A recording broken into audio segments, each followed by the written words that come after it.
No sé si sí se oye bien, ¿verdad? Está encendido.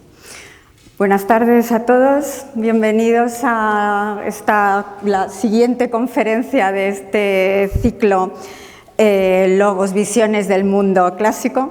Bueno, tengo que decir que para mí estoy encantada de estar aquí presentando esta conferencia a la profesora Teresa Santamaría Hernández, porque va a hablar de un tema que me parece realmente apasionante y uno de los temas de más actualidad, de los temas del mundo clásico, que bueno, por razones obvias, pero se ha mantenido en cualquier lugar, en cualquier época, y que además precisamente siendo un campo que está tan unido a la técnica, al desarrollo científico, tecnológico, etcétera, tiene un componente tan humanista, y creo que eso es precisamente la línea principal de la investigación de la profesora Santamaría, que supongo que es un poco de lo que nos va a hablar en la conferencia.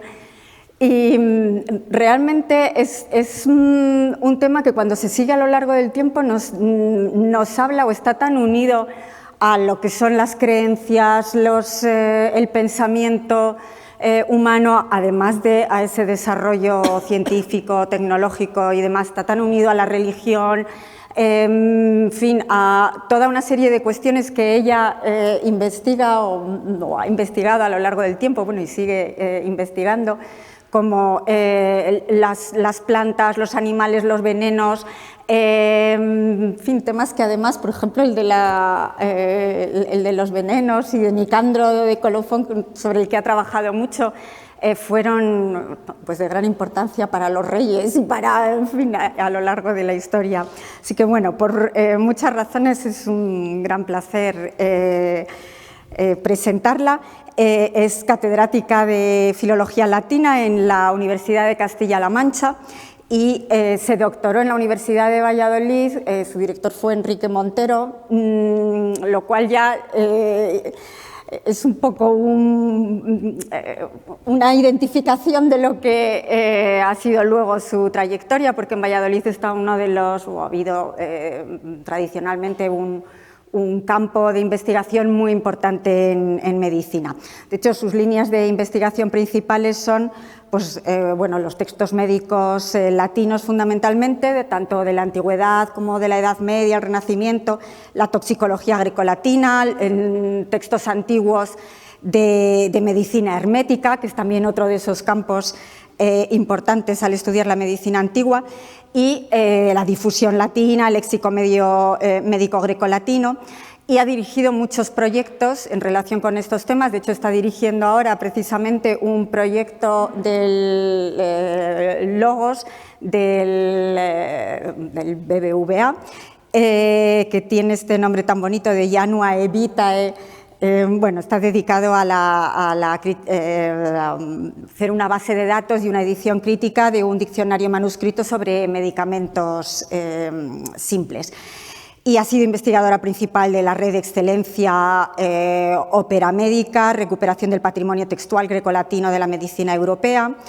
También de otro proyecto, todos estos proyectos, red de excelencia, otros son proyectos del Ministerio de Ciencia e Innovación, o bueno, según en los distintos momentos.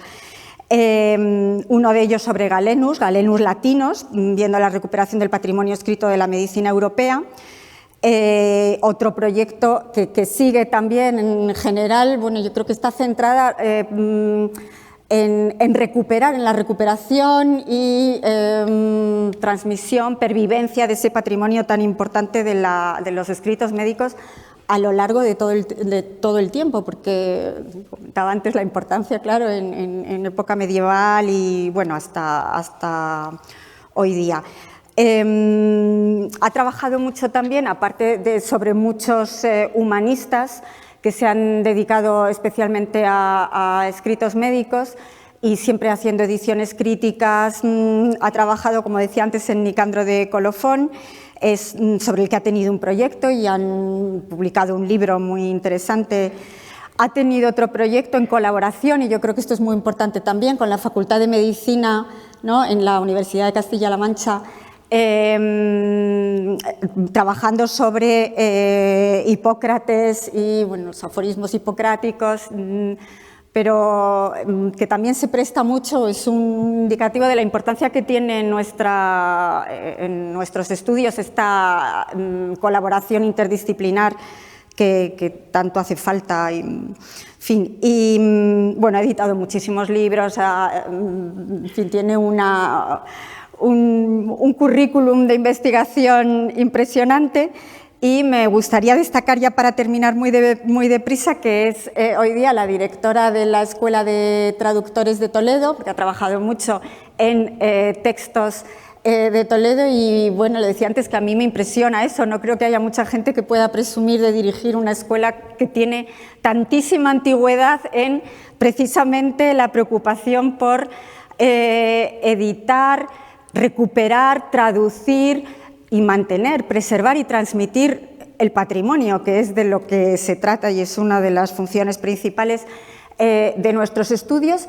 Y también, y termino aquí aludiendo a la Sociedad Española de Estudios Clásicos, porque es presidenta de la sección de la Sociedad Española de Castilla-La Mancha, que tiene como uno de los objetivos también precisamente pues, que no se interrumpan de ninguna manera los estudios, la investigación sobre todo esto que es nuestro patrimonio, la educación a los jóvenes de todo esto y por supuesto también la divulgación y la preservación de todo ello. Entonces, bueno, sin detenerme más, le doy la palabra para que, y muchas gracias por estar aquí. Bueno,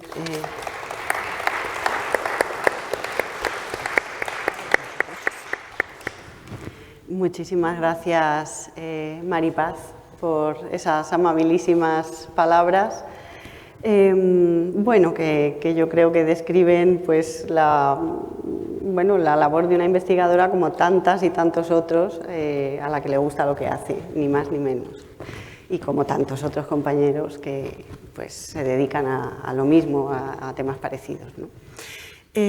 Muchísimas gracias también a la Fundación BBVA por este ciclo estupendo de conferencias y por haberme dado la posibilidad de venir a hablar de lo que tantísimo me gusta y lo hago además encantada.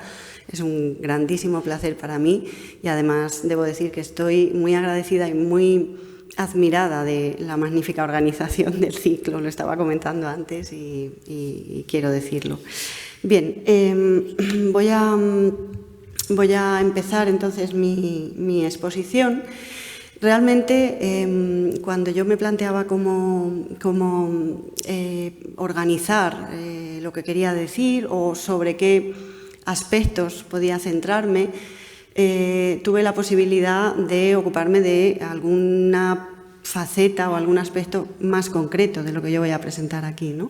Tratar, por ejemplo, algún aspecto léxico, lingüístico, sobre algún grupo de palabras, sobre alguna temática concreta, sobre algún autor concreto, obras concretas. Pero al final me decanté por hacer una presentación digamos, cronológica de lo que yo entiendo que es y ha sido la medicina grecolatina, bueno, europea y realmente pues ya universal, ¿no? Y esa presentación cronológica, evidentemente, pues tiene que incluir también el salto a la Edad Media y al Renacimiento, ¿no? Yo estoy muy convencida de esto y quería presentar esta perspectiva, es decir, que la medicina grecolatina no es una medicina estanca, que se quede limitada al mundo antiguo, a la propia antigüedad, sino que supera, como otros ámbitos también de estas culturas, ¿no? Y ciencias, supera esos límites cronológicos. Y yo creo que solo así, con esa perspectiva cronológica y con esa mirada desde hoy hacia detrás, es como realmente se llega a entender lo que significó esa medicina grecolatina. Para mí esa medicina no es solo la medicina griega, ¿no? De unos siglos determinados, es toda su evolución hasta que llega, bueno, pues prácticamente hasta hoy en unas manifestaciones determinadas. Y ese es el planteamiento que van a ver aquí. Eso tiene el riesgo, como digo, de tener que generalizar mucho y de omitir muchos aspectos. Estoy segura que lo van a pensar en cuanto empiece a hablar, y yo comentaré también alguna cuestión al respecto, porque obviamente pues, no puedo hacer una presentación exhaustiva, ni por el tiempo, bueno, ni en fin, por la cantidad de datos, ¿no?, que tendría que presentar. Entonces, tendré que generalizar y en ese sentido también, y ya por último, antes de empezar, me gustaría transmitirles también la idea de que la mayoría de las afirmaciones y de los aspectos que yo voy a presentar aquí, ¿cómo diría?, no son absolutos. La mayoría de los textos de los que yo voy a hablar, la mayoría de los autores y de los aspectos doctrinales, incluso de tipo histórico, necesitan todavía de una profunda investigación. Son muchísimos los textos inéditos, yo hablaré aquí de muchos textos inéditos que están conservados todavía en soporte manuscrito o en ediciones antiguas, y luego hay ámbitos donde todavía es necesario profundizar en la investigación. O sea, yo haré una presentación general, pero es un ámbito que, como otros, por otra parte, pues necesita todavía mucho trabajo, ¿no? Y es un campo abierto, interesantísimo, para todo el que se quiera animar. Bueno, bien, con esta presentación intentaré que, bueno, pues lleguemos a entender qué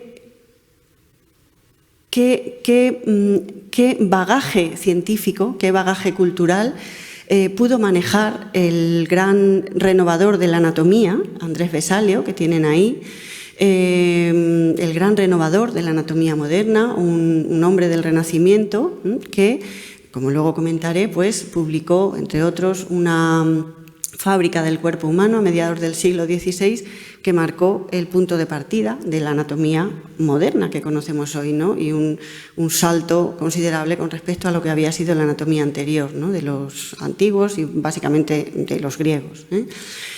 No hubiera podido hacer Vesalio lo que hizo sin haber conocido pues, todos los textos y todo el bagaje científico que llegó a sus manos y a su conocimiento, ¿no? Por poner un ejemplo que quizá sea más conocido, tampoco Linneo podría haber conformado su famosa nomenclatura binomial de género y especie si no hubiera tenido el conjunto terminológico que desde la antigüedad, vamos a decir grecolatina, llegó hasta su tiempo, llegó hasta su propio tiempo, del que no fue creador. Él no creó los términos, creó algunos, a la manera de los antiguos, pero él manejó un gran bagaje léxico que venía de la antigüedad y que estaba ya conservado. Bueno, ahí he puesto unos fragmentos de un manuscrito medieval, pero estaba conservado en textos que procedían de la antigüedad.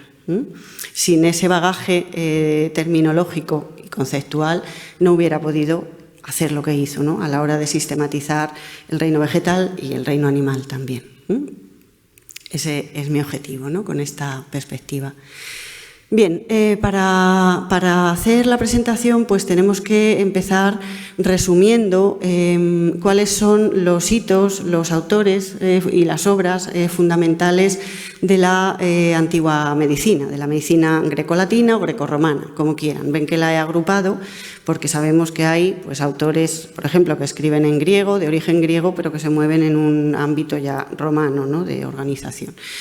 Bien, lo he considerado como una misma antigüedad, ¿no? Bien, he puesto ahí el punto de partida en Hipócrates, que es situado en el siglo V a.C., aunque realmente toda la doctrina hipocrática que nosotros conocemos está recogida en el corpus hipocrático, que incluye algunos escritos que no son de Hipócrates, son o bien de otros autores o bien algunos apócrifos y que no se pueden asignar solamente al siglo V, también a algún siglo posterior, ¿no? Bien, Hipócrates es el punto de partida que yo he considerado, no es el primero, pero tenía que empezar por alguno, y es realmente el que va a tener el que va a marcar el sistema sobre el que luego se podrán hacer más o menos variaciones, y que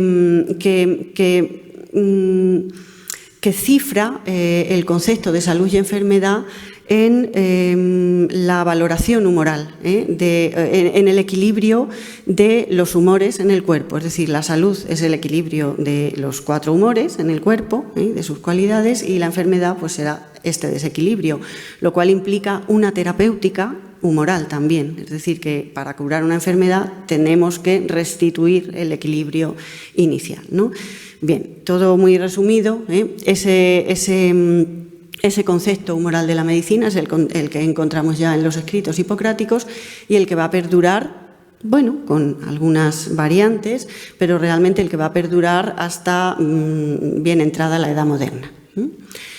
Bien, en cuanto a los autores de medicina griega, de medicina escrita en lengua griega, el siguiente autor importantísimo es, en mi opinión, Dioscórides. Soy consciente que me he saltado a muchísimos en estos siglos, ¿no?, que hay entre uno y otro. Muchos de ellos conocidos por su nombre, por algunos fragmentos, o bastantes fragmentos en algún caso, que se nos han conservado a partir de otros autores. Pero bueno, yo creo que el siguiente es Dioscórides, ya del siglo I después de Cristo, como tienen ahí.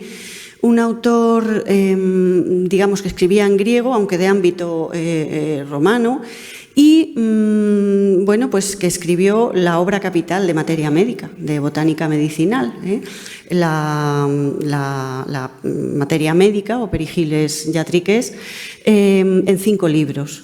Ahí se ocupaba fundamentalmente de las virtudes medicinales de una gran cantidad de plantas y también de algunos animales y de algunos minerales, pero sobre todo plantas. A esos 5 libros se le añadieron, no se sabe exactamente en qué momento, 2 libros, a veces aparecen unificados en uno, pero bueno, 2 libros sobre venenos, y ataques de animales venenosos y la ingestión de sustancias venenosas que se han transmitido con el corpus de Dioscórides.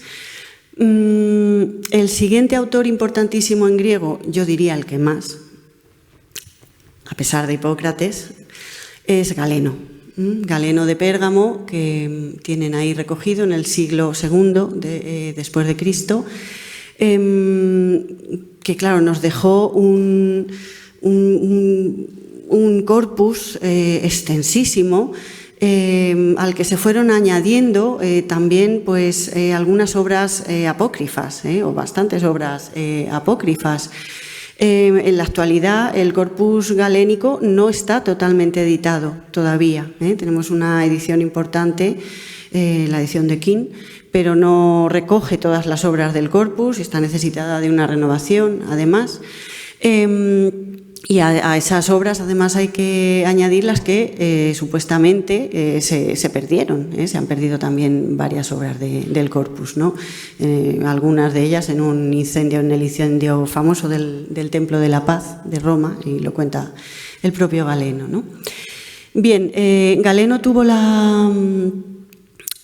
era médico, era filósofo, era filólogo, y tuvo la capacidad de sistematizar pues, de una manera crítica toda la medicina que había recibido de los autores anteriores, empezando por Hipócrates y continuando por otros muchísimos que menciona, ¿no? Muchos fragmentos de autores cuyas obras se han perdido completas los encontramos ahí, ¿no?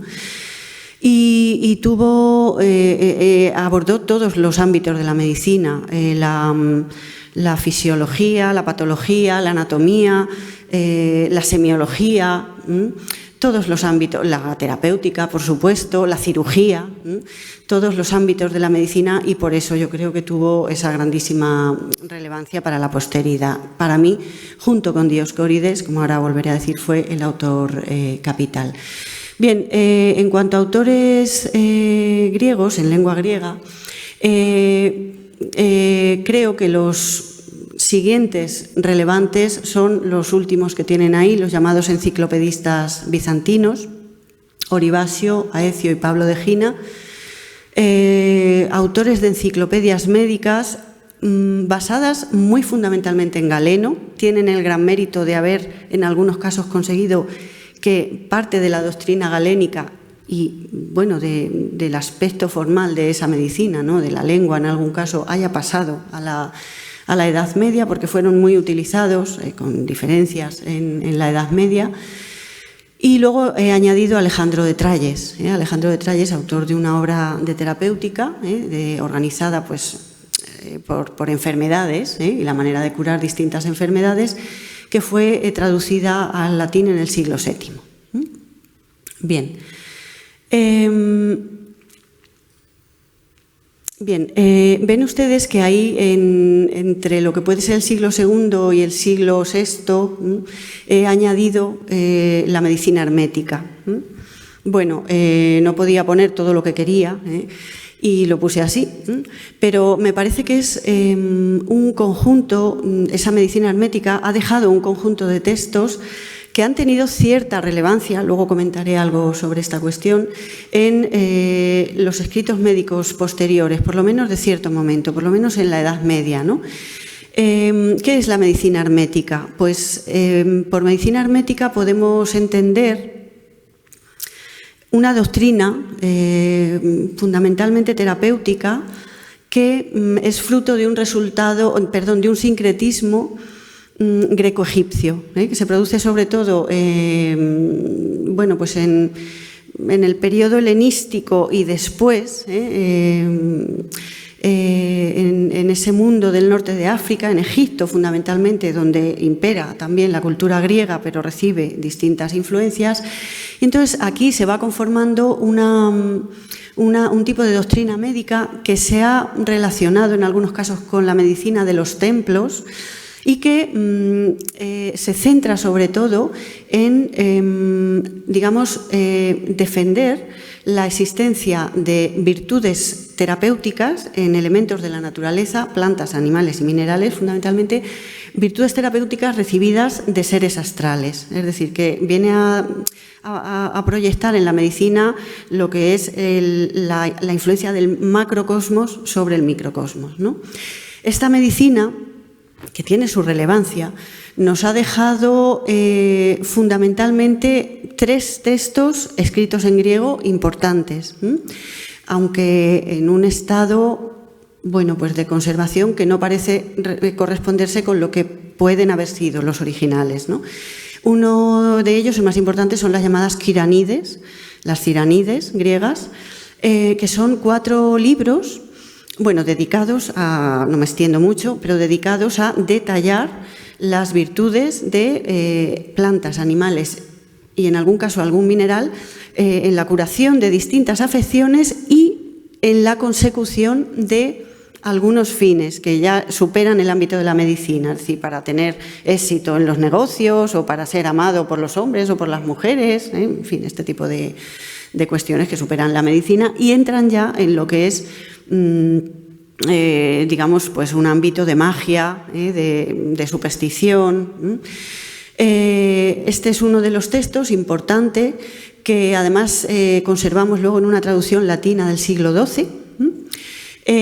Luego hay otro texto interesante también que está atribuido a Tésalo de Tralles, pero no es de este personaje, no es de Tésalo de Tralles, del siglo I, es un anónimo, y es un libro sobre las plantas asignadas a los planetas y a los signos del zodiaco, en la misma línea que he comentado, ¿no? Va detallando cada planta de cada planeta o signo y las propiedades que tiene, ¿no?, curativas. Y otro parecido, dedicado en este caso solo a los planetas, que es el llamado Liber Alexandri. Tiene otros nombres a veces, en la transmisión pues a veces varía, Liber Salomonis, escrito en la misma línea, ¿no? Estos libros, como digo, se nos han transmitido en griego y tienen traducción latina. Lo he comentado para las Ciranides, también los otros 2 tienen traducciones latinas antiguas y o medievales.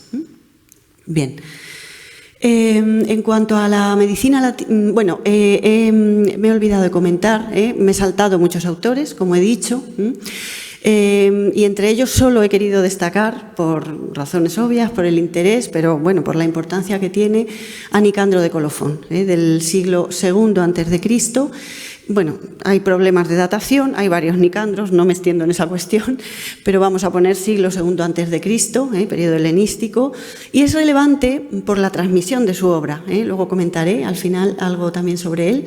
Este autor nos dejó dos obras que son las primeras sobre toxicología que conservamos completas, procedentes del mundo griego. Hay autores anteriores de los que tenemos fragmentos o simplemente noticias de que escribieron obras toxicológicas, pero estas dos son las primeras conservadas completas. Los Theriaca y los Alexipharmaca, sobre el ataque de animales venenosos, en el primer caso, y la manera de curarlos, y sobre la ingestión de pócimas venenosas y la manera de curarlas, en uno y otro caso. Bien. Y tuvo muchísima importancia, bueno, sobre todo en el Renacimiento, como veremos. Como he dicho,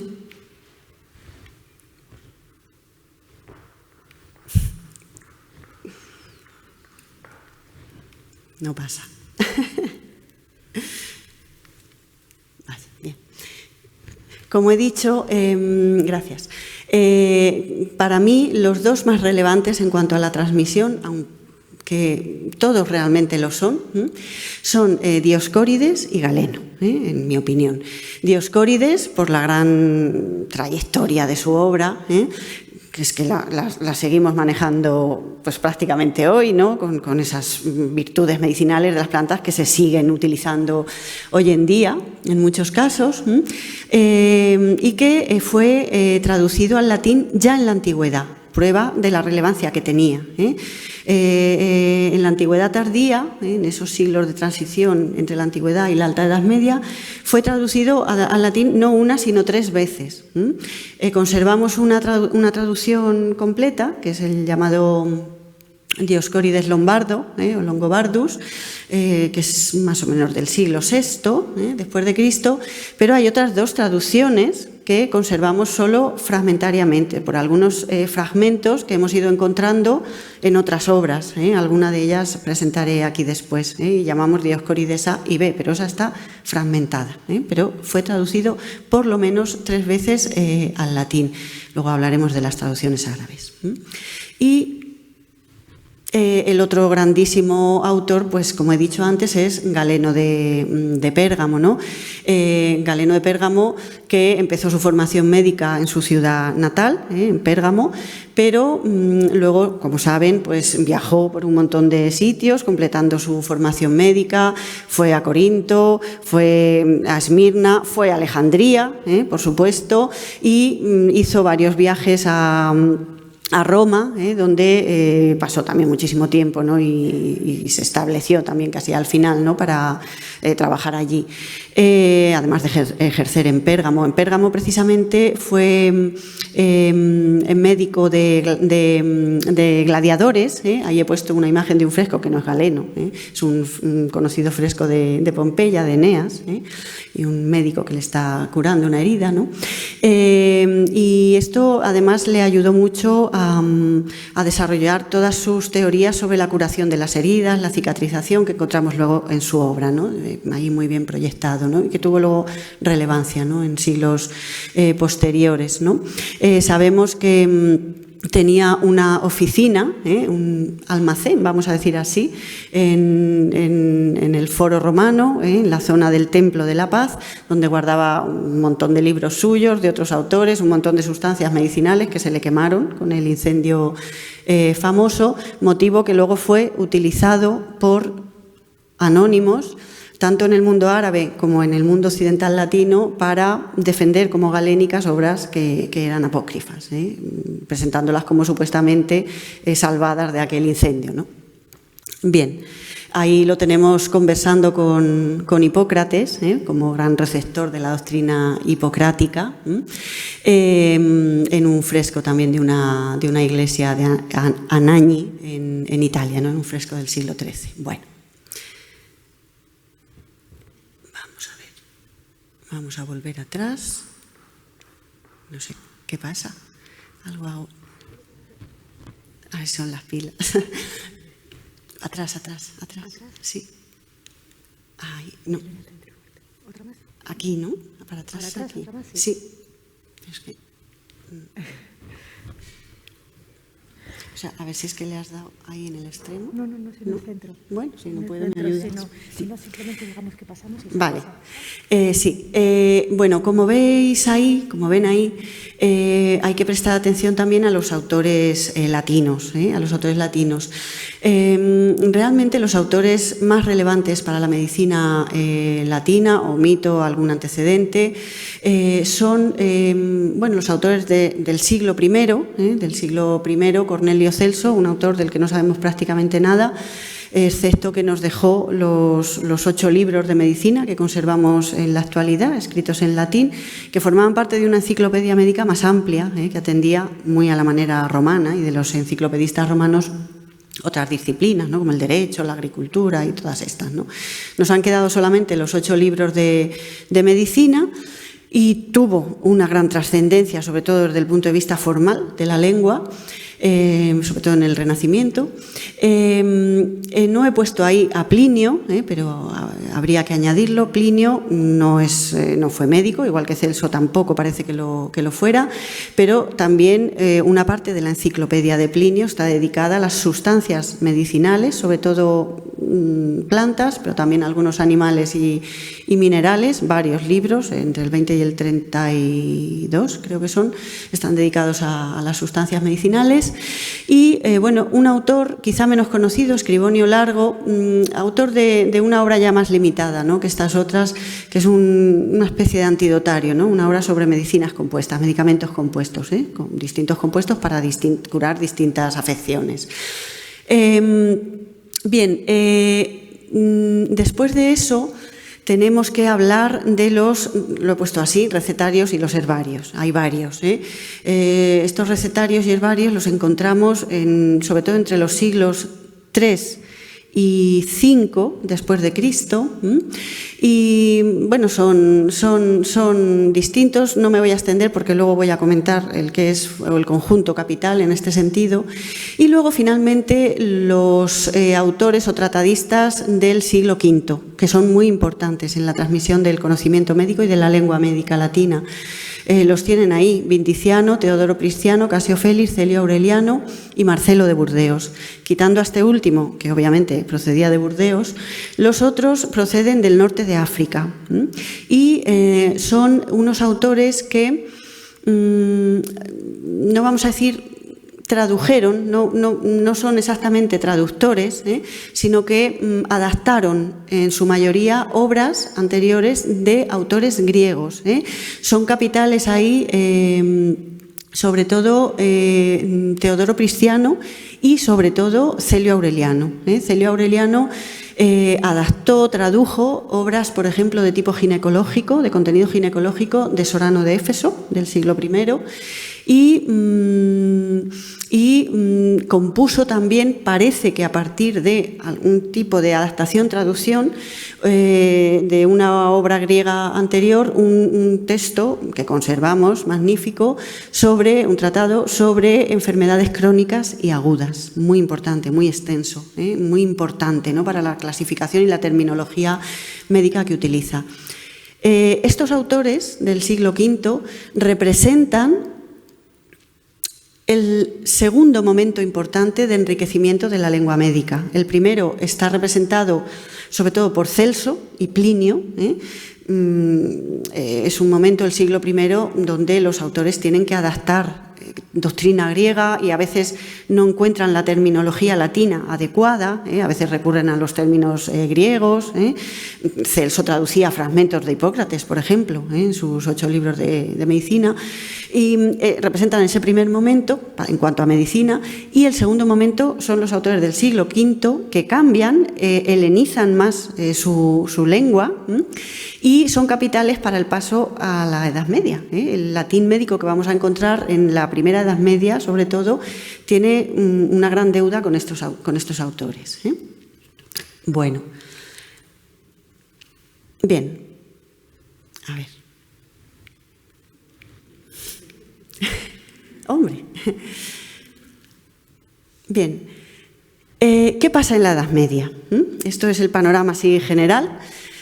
Como ven, hay una gran cantidad de autores, de obras, de temáticas. ¿Qué pasa en la Edad Media? Estoy hablando de la Edad Media latina, no estoy hablando del mundo bizantino, de la Edad Media oriental griega, que lleva un camino, bueno, diferente, aunque luego van a confluir, ¿no? Como ya sabemos.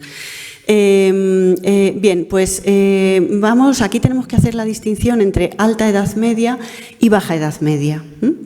Y vamos a empezar por la primera, la Alta Edad Media, que bueno, podemos situar entre el siglo VI y el siglo XI, un décimo. Bien, aquí nos encontramos fundamentalmente dos tipos de escritos médicos, muchísimos anónimos, por otro lado.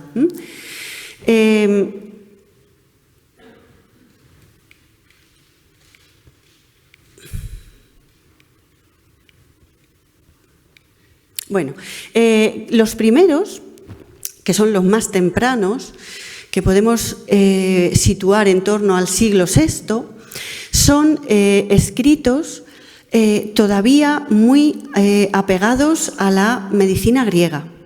Todavía muy apegados a la medicina griega. Y son escritos muy difíciles de estudiar y maravillosos. A ver, por un lado, encontramos algunas traducciones de estos autores griegos que les he comentado, por ejemplo, de Oribasio de Pérgamo, el autor de la Enciclopedia Médica, pues una traducción de dos de sus obras, tiene varias obras, una muy extensa, bueno, pues dos compendios médicos, dos compendios de medicina, donde toca todos los temas de la medicina, pues unas traducciones al latín de estos textos de Oribasio, que en buena parte pues también compendiaba un poco la doctrina galénica, ¿no?, que era tan extensa, ¿no? Esas traducciones que plantean todavía muchos problemas a la investigación y que no están totalmente editadas, se han situado con, digamos, no con unanimidad, pero se han situado en el contexto de Rávena, de una supuesta escuela médica que pudo desarrollarse allí, en esta ciudad. Donde estaban los bizantinos, por otro lado, como sabemos, en el siglo VI. En relación con ello, y vinculados a esta ciudad, a Rávena, como ahora diré, ahí nos quedan un conjunto de comentarios de 4 obras galénicas, que ahora me extenderé un poco sobre ellas, 4 obras galénicas, comentarios escritos en latín con los fragmentos de las obras galénicas que se comentan, los fragmentos traducidos al latín. Bien, estas 4 obras galénicas vinculan estos comentarios a la Escuela Médica de Alejandría. Ven que he señalado ahí en amarillo las 2 ciudades, a la Escuela Médica de Alejandría. En Alejandría, donde había una escuela médica pues ya desde el siglo III, como saben, en Alejandría, sobre todo en los últimos siglos de la antigüedad, se ejercía una enseñanza médica muy centrada en textos de Hipócrates y Galeno, digamos, poco práctica, ¿no?, poco original, como diríamos ahora, no había novedades científicas, estaba todo muy centrado en los textos, en esos textos, y en el caso de Galeno particularmente, además, había un canon establecido de cuáles eran los textos galénicos que había que estudiar. Bien, pues dentro de esos textos, que eran 16, eran las 16 obras galénicas canónicas que conocemos a través de fuentes árabes posteriores que las recibieron y nos lo cuentan, dentro de esos 16 escritos galénicos había 4 que estaban dedicados a los principiantes, al estudio de los principiantes. Eran 4 obras muy conocidas de Galeno, pues la obra sobre las sectas médicas, el De Sectis, el arte médica, un método curativo dedicado a un amigo suyo, a Glaucón, un filósofo, y una obra sobre los pulsos. Esas 4 obras eran consideradas las que tenían que estudiar los principiantes que aspiraban a ser médicos. Bien, pues esas son las 4 obras que encontramos traducidas y comentadas al latín en esos comentarios que digo que se han vinculado a Rávena. ¿Por qué están vinculados a Rávena? Bueno, pues porque de los 2 manuscritos más relevantes que los transmiten, uno de ellos las vincula a un maestro, un tal Añelo de Rávena o de Rávena, que no sabemos quién fue, y lo sitúa en Rávena. Dice que aquellos textos se copiaron, o esos comentarios se copiaron o se trabajaron en Rávena. Luego hay otro manuscrito que las atribuye a Gesio, que es un iatrosofista alejandrino, que sí encontramos atestiguado en algunos autores árabes. Con lo cual son unas obras, solo hay editadas 2 de las 4, y son muy interesantes porque son el resto de esa enseñanza, ¿no? Esa enseñanza, el resto de esa enseñanza lo encontramos en esta otra, que ahí no se ve prácticamente nada, es una imagen de uno de los manuscritos que la transmite. Es un texto muy interesante, muy bonito y muy difícil de estudiar, inconexo, que es una obra sobre medicamentos purgantes, catárticos, que estoy ahora editando. Es una obra escrita en latín, latina, y es un anónimo, precisamente dice que se ha transmitido con el Corpus Galénico, porque se nos cuenta ahí que es una de las obras que supuestamente se le quemaron a Galeno en el incendio este. Es una obrita breve y, a pesar de los problemas de expresión, porque en algunos casos tiene graves problemas de transmisión, pero tiene las huellas formales de la expresión, de la lengua, de la pedagogía de esos otros comentarios que he comentado, que he mencionado aquí antes. Hay estructuras, no me puedo detener, estructuras formales donde vamos viendo el mismo tipo de organización, de ordenación, la explicación de significados, el modus, en fin, utiliza los mismos esquemas formales de expresión didáctica que encontramos en esos otros comentarios, ¿no? Bien, por tanto, estas obras que todavía están vinculadas a la ciencia griega y son traducciones, las encontramos ahí al principio de la antigüedad. Pero se quedan como estancadas. Alguna quizá tiene más relevancia, la traducción latina de Oribasio se utilizó mucho, pero digamos que esa situación se paró. ¿Por qué se paró? Porque, como sabemos, el griego en la Edad Media, y especialmente en la Alta Edad Media, quitando estos primeros momentos, desapareció del occidente latino. No era conocido el griego, ya no hubo traducciones y a veces apenas incluso se comprendía lo que se transmitía pues, en los fragmentos o textos latinos que rehacían aquella medicina griega, ¿no? ¿Cuál es entonces el tipo de obras que vamos a encontrarnos en el resto de la Alta Edad Media, ¿no?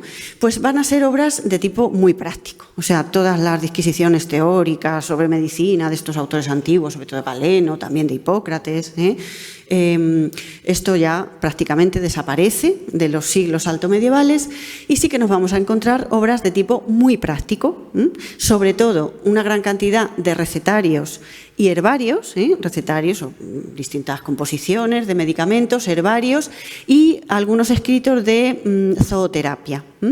He ejemplificado simplemente con este que tienen aquí mencionado, hay otros. Este es el llamado herbario de Pseudo-Apuleyo, que en realidad es un texto tardoantiguo, como ven ahí. El germen original es del siglo IV después de Cristo. Y lo que pasa es que luego fue sufriendo cambios, se le añadieron sinónimos, ahora explicaré la estructura, y fue cambiando. Y este herbario se transmitió en un corpus con otras obras de fitoterapia que tienen ahí mencionadas, sobre la hierba betónica, el de Herbis femininis, las cura herbarum, las curas a partir de hierbas, donde hay fragmentos de esas traducciones perdidas de Dioscórides, también en el herbario los hay. Y se transmitieron juntas, en la gran mayoría de los testimonios manuscritos, y también con 2 obras de zooterapia. El libro de medicina de Sexto Plácido, medicina a partir de sustancias animales, y un pequeño opúsculo dedicado a las medicinas procedentes del tejón, que es el que tienen ahí mencionado. Bien. este herbario y las otras obras, para que vean la simplicidad, pues tienen los textos, una estructura como la que ven aquí. Es decir, que el herbario, por ejemplo, está organizado en capítulos dedicados a distintas hierbas y en cada una de las hierbas pues se ponen subcapítulos para las enfermedades o afecciones o patologías que curan. Y tiene una estructura siempre fija, relativamente fija. He traído un ejemplo, pues la hierba viperina, que toma el nombre de la afección que cura, que es el mordisco de la víbora, está dedicada pues para curar el mordisco de la víbora, y fíjense que se nos dice, siempre tiene la misma estructura, ¿no? Hierba utilizada, modo de preparación, modo de administración y resultado. Es decir, la hierba viperina triturada, dada a beber con vino, cura admirablemente los mordiscos de la víbora, se entiende, y disuelve el veneno. Y en estos herbarios normalmente nos encontramos a veces, o normalmente, la descripción del lugar donde crece la planta, o cómo es la planta para reconocerla, y a veces indicaciones sobre en qué época del año la tenemos que recolectar. Como vemos ahí, nace junto a los ríos o en los sembrados y tiene las hojas suaves, y tiene el gusto áspero, y la puedes recoger en abril, por ejemplo. Bien. Esto es un ejemplo de uno de los manuscritos. Este herbario y esas obras se transmitieron muchísimo, se conservan más de un centenar de manuscritos repartidos por toda Europa, prueba de la importancia que tuvo, que se le dio. Bueno, pues aquí he traído distintos ejemplos. La mayoría de los manuscritos están ilustrados y la mayoría llevan sinónimos de la planta, que eran dos elementos capitales para poderla reconocer según los sitios donde uno fuera a buscarla, ¿no? Pues si nos movíamos por distintos lugares de Europa, una planta no se llamaba siempre de la misma manera, ¿no? Esto es lo mismo, son distintos testimonios, manuscritos. Este es un manuscrito estupendo del siglo IX, que están digitalizados, estos que he traído aquí. Y aquí tienen un capítulo diferente del herbario, el de la hierba basilisca. No todo es racional en este herbario, recibe muchas influencias de esta medicina hermética y de textos herméticos de origen griego que he comentado antes, no me puedo detener en ello. Hay fragmentos traducidos de alguna de estas obras y que han sido interpolados en algunos casos.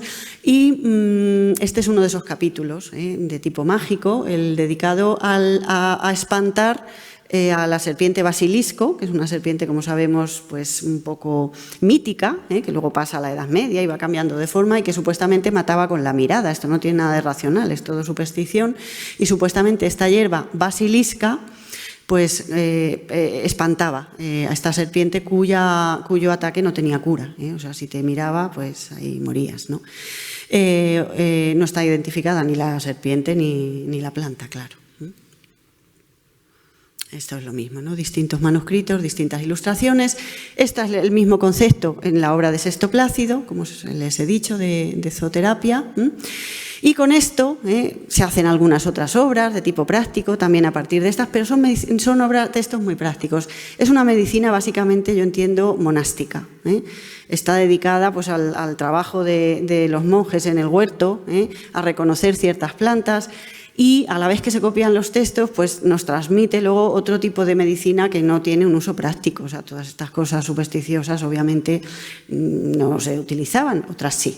Pero es una medicina muy práctica, que tiene su utilidad. Y de ahí que se copiaran tanto pues, algunas de estas obras. ¿Qué nos pasa en la Baja Edad Media? Me estoy yendo para adelante. Bueno, a ver, si puedo. Estoy dando atrás, pero no sé. Sí. Quiero volver al esquema que les puse.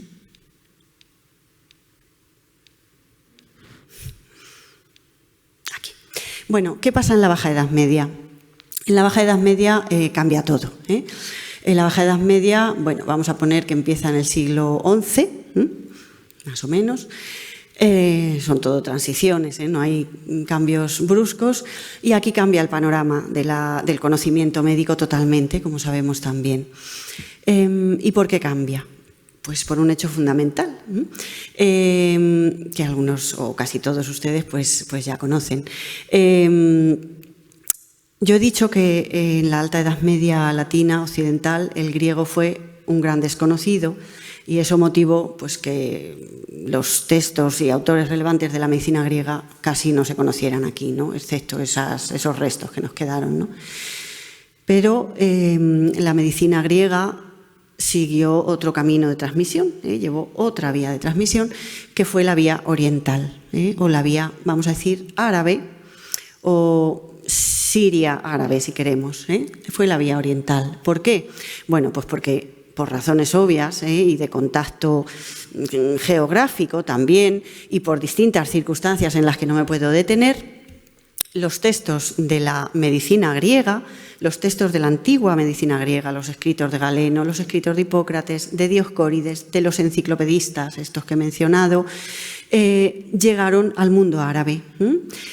A veces directamente, a veces indirectamente, a través de traducciones al siríaco, pues básicamente por los cristianos nestorianos, que algunos de ellos pues hicieron grandísimas traducciones de textos griegos al siríaco, llegaron al mundo árabe y llegaron en concreto a un foco de traducción importantísimo del siglo IX, 9 después de Cristo, en Bagdad.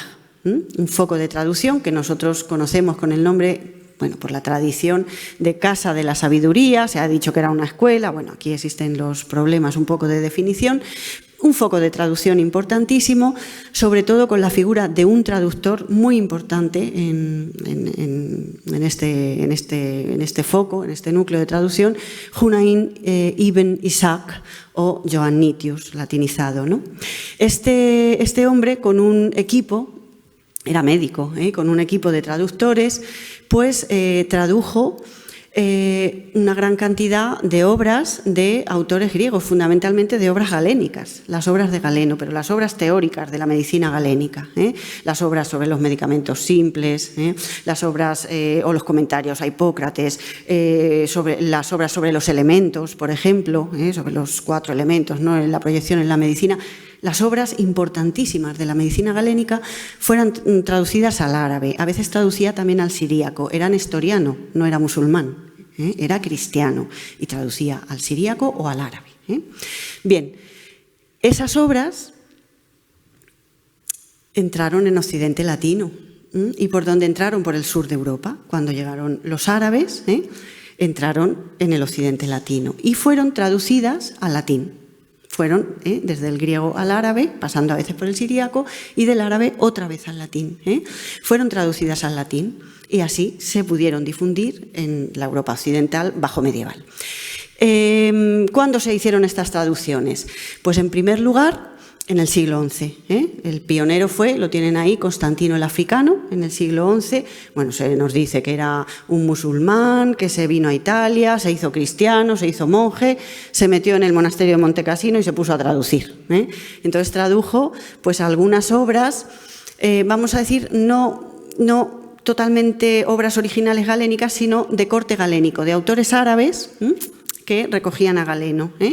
Y esas obras fueron importantísimas para la enseñanza medieval durante mucho tiempo, porque a partir de la escuela salernitana, que estaba en plena ebullición en este siglo XI ya, muy cerquita de Monte Cassino, pues fueron conformando esas traducciones un manual de medicina que se utilizó durante mucho tiempo en la Universidad Europea, que es la llamada Articella, donde están ya algunas de las traducciones de Constantino. Pero esa labor fue superada después por la labor que se llevó a cabo en la llamada Escuela de Traductores de Toledo, en el siglo XII, que no fue una escuela, no fue una escuela, fue también un foco de traducción. Allí no se enseñaba a traducir, era un núcleo donde algunos intelectuales vinculados a la catedral en el siglo XII pues, se pusieron a traducir escritos de tipo filosófico, de tipo astronómico, matemático y de tipo médico. En ese foco, los relevantes para la medicina fueron Gerardo de Cremona, fundamental, y Marcos de Toledo. Marcos de Toledo, menor, porque tradujo 3 escritos galénicos sobre músculos, movimientos, sobre los pulsos, pero sobre todo el relevante Gerardo de Cremona, italiano, que trabajó en el Cabildo Catedralicio, y este se tradujo pues más de 70 obras, y en la tercera parte son traducciones de obras médicas. o traducciones de Galeno o traducciones de autores árabes que asimilaban la ciencia griega, ¿no? Y estas traducciones, algunas he traído aquí, como por ejemplo el canon famoso de Avicena, o algunas obras galénicas importantísimas, por ejemplo el libro o los libros 11 sobre los medicamentos simples de Galeno.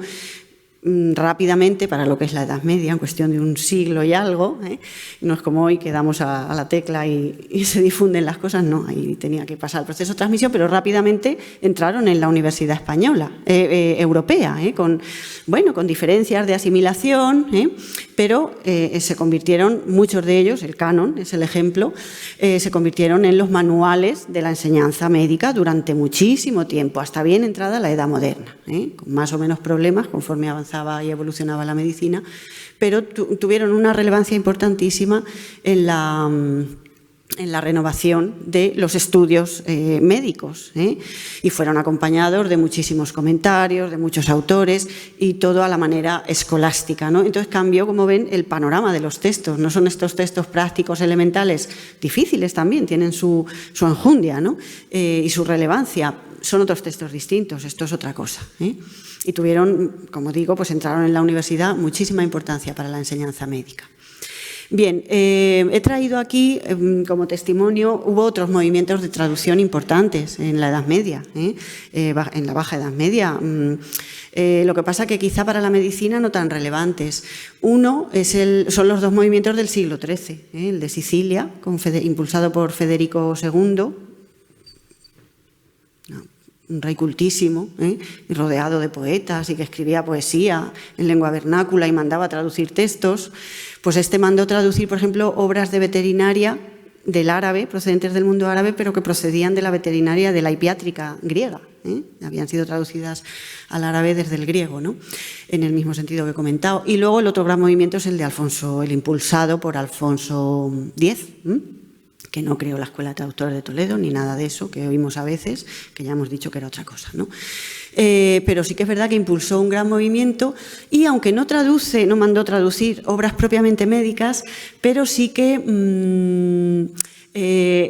mandó traducir algunas obras de tipo astrológico, donde vemos influencia de esa medicina hermética que he comentado, recibida a través de textos árabes y con finalidades terapéuticas. Y he traído un ejemplo que es el llamado Liber Racielis, que no está apenas editado, no está apenas estudiado, es un libro maravilloso que encierra muchísima tradición y que tiene uno de los libros, está formado por 7 libros y uno de ellos conecta con uno transmitido muy similar a las Ciranides que he comentado antes. No puedo decir más porque no me da tiempo. Y bueno, y ya para terminar, hablo rapidísimamente y brevemente de la Edad Moderna. Este es el panorama de la Edad Media, un panorama complejo que he resumido mucho, y pasamos a la Edad Moderna. ¿Y qué pasa en la Edad Moderna con la medicina? Pues pasan dos hechos fundamentales para el progreso del conocimiento médico. Los europeos vuelven a aprender el griego a través, en principio, de aquellos bizantinos, ¿no?, que empiezan a llegar de Bizancio, ya entran en contacto con los primeros humanistas italianos, fueron los pioneros, empiezan a aprender el griego. Y en relación con esto se empiezan a encontrar, a través de los bizantinos que los traían, o los occidentales latinos que los encargaban de Bizancio, se empiezan a encontrar los originales griegos que habían sido copiados en Bizancio de todas estas obras que estamos contando que se desconocían en Occidente, ¿no?, en su lengua original, en griego, estas obras galénicas de Hipócrates y de otros muchos autores, y también de algunos latinos como Celso, que estaban ahí ocultas y nadie sabía que existían. Todo esto confluye. Y entonces, en relación o en el ámbito del humanismo renacentista, este movimiento de renovación pedagógica, empiezan a formarse unos médicos que estudian con estos textos, pero aprendiendo previamente las lenguas clásicas para poderlos leer directamente. Cuando se encuentran los textos griegos de Galeno o de Dioscórides, estos estudiaban griego y se leían Dioscórides y además lo traducían al latino, a las lenguas vernáculas y, por supuesto, hacían las ediciones críticas de la época, vamos a decirlo así, para que pudieran estudiar pues, o los alumnos o sus colegas. De manera que confluye en la figura del médico pues la figura del filólogo, y encontramos esa figura de los médicos filólogos, conocedores de las lenguas clásicas, que editan esos textos. He traído varios ejemplos. Aquí tenemos a Günther von Andernach, por ejemplo, un alemán muy importante que tradujo muchas obras de Galeno al latín y las comentó, un profesor de París. Otro profesor de París, Jacobo Silvio, Jacques Dubois, latinizado Jacobo Silvio, también comentó un libro importante, el Liber de Ossibus, sobre los huesos de Galeno y algunas otras obras, y tradujo. Pietro Andrea Mattioli, el traductor de Dioscórides al italiano, hizo también comentarios en latín sobre Dioscórides. Francisco Vallés, profesor complutense, que tenemos ahí, que aparte de otras obras, de las famosas controversias médicas y filosóficas, hizo un comentario muy importante de las epidemias hipocráticas, muy importante, ya publicado a finales del 16. Bueno, esto es una edición de Galeno, es la primera edición y luego una posterior, yo creo que es del año 1600 algo.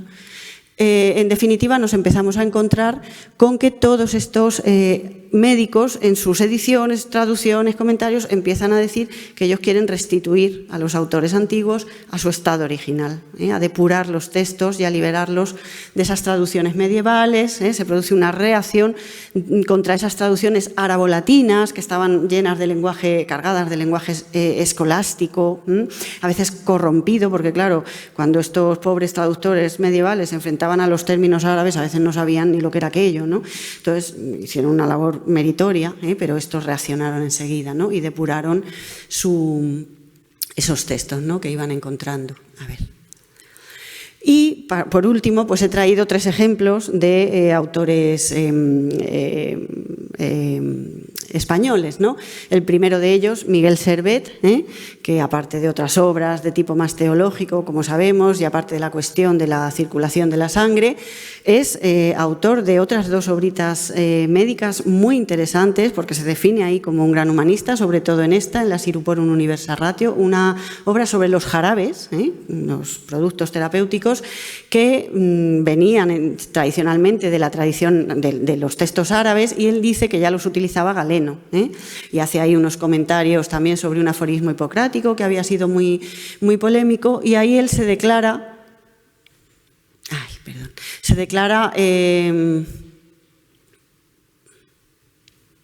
galénico totalmente, bueno, no vuelvo, se declara galénico, porque dice que lo que quiere hacer es restituir precisamente a Galeno y librarlo de esa tradición árabe que tanto lo había estropeado, ¿no? Árabe medieval, se refiere al aspecto formal, ¿no? Y a interpretaciones erróneas. Ha habido mucho problema con la interpretación de la obra de Servet, porque se ha interpretado mal el término censura, que aparece en el título, que no es un término que podamos interpretar con el sentido actual de crítica. Se ha interpretado que era, porque él dice, para censura de Galeno, que era una crítica a Galeno, y él se declara galénico nada más empezar. Que censura es un tipo de comentario, es un término retórico. Lo que hace él es comentar a Galeno, algunos de los textos de Galeno, ¿no? Otro importantísimo es Leonhard Fuchs, que tuvo polémica con Servet porque Fuchs era luterano, y por el problema religioso. Bueno, pues escribió, entre otras cosas, algunas obras de tipo botánico o de fitoterapia, y ven ahí cómo incluía en sus obras los índices al final de los nombres de plantas latino, griego y alemán, en este caso.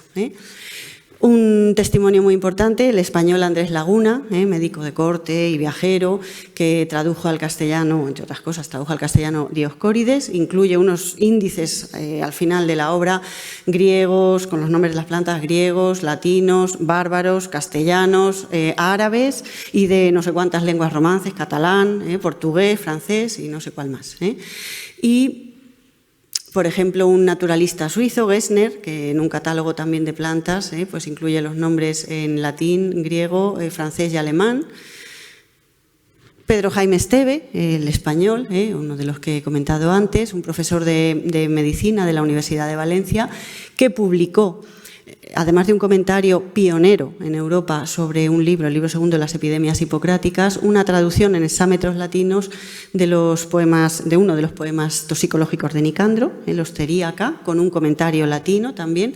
Entonces fue poniendo ahí, fue poniendo el texto griego que sacó de una de las dos ediciones que había, que eran similares, la Aldina y la de Colonia, luego su traducción latina y luego el comentario latino de distinto tipo. Y finalmente he traído dos anatomistas españoles muy importantes, seguidores de Vesalio, de este anatomista que he comentado antes, el gran renovador, Pedro Gimeno y Luis Collado. Pedro Gimeno, autor de un diálogo sobre medicina, que es un diálogo anatómico, donde reproduce la parte de la disección de cadáveres de Vesalio, tal cual, porque dice que sus alumnos lo necesitaban para estudiar y se lo coló ahí. Y Luis Collado, Luis Collado, otro anatomista un poquito posterior, que escribió un comentario sobre el libro de los huesos de Galeno, ¿no? Con mucha polémica, que no puedo relatar ahora. Bueno, pues estos dos figuran como los primeros descriptores, para ya llegar a un caso práctico, descriptores de uno de los huesecillos del oído. Vesalio son tres, el yunque, el martillo y el estribo. Vesalio había descubierto dos que no estaban en Galeno. Vesalio se sabía Galeno a pie juntillas, pero él fue haciendo aportaciones, por eso era el gran renovador. Y el tercero, el estribo, fue descubierto o nombrado por, entre otros, estos dos autores. Hay polémica sobre esto. Aquí vemos la descripción que hace Gimeno, bueno, después de contar cómo lo había encontrado, ahí los tienen los tres, es el último, el estribo, por razones obvias le puso Collado este nombre, como vamos a ver. Gimeno lo describió como una delta o un triángulo equilátero. Aquí estaban imitando el procedimiento de creación de terminología médica que encontramos ya en los antiguos, por ejemplo en Celso, de designar elementos corrientes que la gente pudiera identificar, ¿no? Metafóricos, ¿no? Para designar distintas realidades médicas y que utilizó también Vesalio. Y luego Collado también dijo que lo había encontrado él, hay que valorar a ver qué significa esto exactamente, y que le puso el nombre de stápeda, estribo, estribo por la semejanza. Ese nombre, stapes, es el nombre que encontramos en la actualidad, por ejemplo en inglés, para nombrar el hueso, es el nombre traducido que utilizamos nosotros, y tiene la particularidad, y con eso acabo, de que Luis Collado, porque esto se las sabían todas y no daban puntadas sin hilo, y se definían como humanistas también a través de su lengua, Collado utiliza un término que no existe en el latín de la antigüedad, no existe en el latín de la antigüedad. Es un término que lo encontramos en el diccionario latino-español de Antonio de Nebrija, así lo mencionamos, ya que estamos en el quinto centenario de su muerte, ¿no?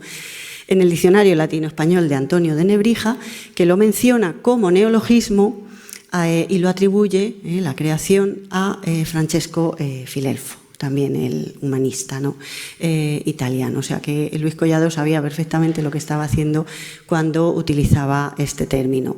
He de decir que en el Dicans de latín medieval hay un testimonio de un texto de tipo administrativo, jurídico, bajo medieval, ¿no? De tipo eclesiástico, solamente uno.